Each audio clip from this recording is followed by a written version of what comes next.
Hello friends, welcome to Shubha computer embroidery works. కొన్ని డిజైన్స్లో బార్డర్లో 2-3 lines ఉంటాయండి.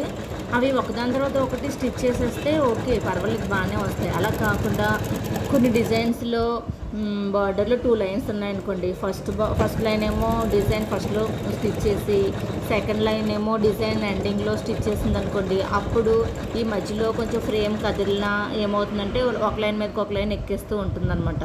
అప్పుడు అలాంటి ప్రాబ్లం ఫేస్ చేయకుండా నీట్గా బార్డర్ రావాలంటే ఏం చేయాలో చూద్దాం. ఈ డిజైన్లో 3 లైన్స్ ఉన్నాయండి. మధ్యలో గ్రీన్ కలరు, అటు ఇటు గోల్డ్ కలర్ వేస్తున్నాను కదా, అంటే ఈ డిజైన్కి 3 లైన్స్ వచ్చాయి బార్డర్కి. ఫస్ట్ గ్రీన్ లైన్ పూర్తిగా వేసేసిన తర్వాత ఆఫ్ చేసేయాలండి. బార్డర్ పూర్తి అయిపోయిన తర్వాత ఏ నెంబర్ దగ్గర అయితే మనం ఆఫ్ చేస్తున్నామో అక్కడ స్టిచ్చెస్ నెంబర్ గుర్తుపెట్టుకుని స్కిప్ చేసుకుంటూ రెడ్ లైన్లు ఎక్కడ అయితే ఉందో అక్కడి వరకు మనం స్కిప్ చేసుకుంటూ వచ్చేయాలండి డిజైన్ని. వచ్చిన తర్వాత అప్పుడు మనం బార్డర్ స్టార్ట్ చేసుకుని వేసుకోవాలి.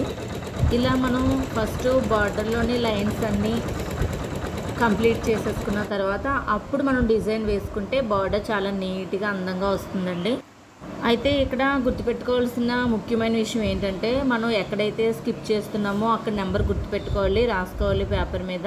తర్వాత మళ్ళీ మనం బ్యాక్ వచ్చేసి ఏ నెంబర్ దగ్గర అయితే మనం స్కిప్ చేసామో ఆ నెంబర్ దగ్గరికి వచ్చేసి మళ్ళీ డిజైన్ వేసుకోవాల్సి ఉంటుందండి. ఇప్పుడు చూస్తున్నారు కదా స్క్రీన్ మీద, ఈ డిజైన్ కూడా అలాగే జరిగిందండి.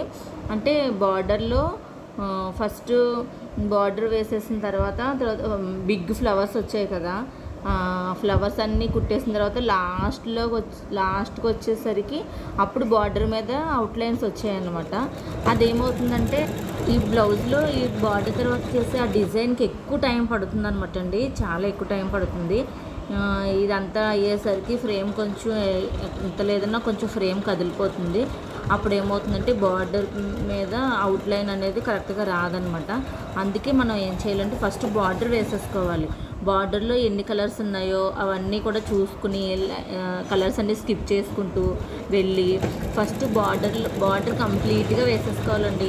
ఆ తర్వాత ఎక్కడైతే మనం స్కిప్ చేసామో ఆ నెంబర్ని గుర్తుపెట్టుకుని మళ్ళీ బ్యాక్ వచ్చేసిన తర్వాత, అంటే బార్డర్ కంప్లీట్ అయిపోయిన తర్వాత బ్యాక్ వచ్చేసి అప్పుడు మనం డిజైన్ వేసుకోవాల్సి ఉంటుంది. స్క్రీన్ మీద చూస్తున్నారు కదా, ఈ డిజైన్కి అలాగే జరిగిందండి. లెఫ్ట్ కొంచెం కదిలిపోయింది, అందుకే బార్డరు కొంచెం వంకర అయిపోయింది. అందుకే రైట్ సైడ్ చూసారా ఎంత వేసాను.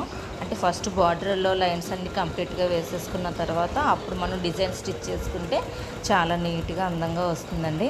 నా వీడియో కనుక మీకు నచ్చితే ప్లీజ్ లైక్ చేయండి, షేర్ చేయండి, సబ్స్క్రైబ్ చేయండి. Thank you for watching.